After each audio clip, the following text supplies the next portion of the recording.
Atasının gül balası, Əsəd rejiminin sonuncu nümayəndəsi olan Bəşər Əsəd, Əsədilər epoxasını bitirdi. Yaxın şərqdə özlərinə imperiya quran övladlarını xaricdə oxudan, bahalı maşınlarda gəzib nəsil nəcabətini hakimiyyətə gətirən Əsəd ancaq öz mənafeyini qorumaqdan ötürü 24 il ərzində peşəsinin tam əksinə xalqın dərdinə məlhəm olmadı.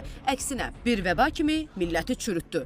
Hipokratın andını pozan, gözünü pul bağlamış oftalmoloqun mən deyim nələri var, siz də sayın. Heç bir ölkə valyutasının xətrinə dəyməyən Əsəd 5 milyard avro, 16 milyard dollar, Böyük Britaniyada dondurulmuş 100 milyon funt sterling sərvətin sahibidir. Əlvan metallara xüsusi sevgisi olan Suriyanın sabiq liderinin nə azına çox düz 200 ton qızılı var. İndi isə keçən məbləği dəqiq olmayan neft və qazdan gələn sel kimi axan pullara. Bəs bu qədər pulu olan lider xaricə gedəndə harda qalır? Təbii ki, öz evlərində. Bəşər Əsədin Suriyada və Avropada daşınmaz əmlakları var. Egzotik ölkələrdə palmalarla əhatə olunmuş villalar isə onun bir hobbisidir.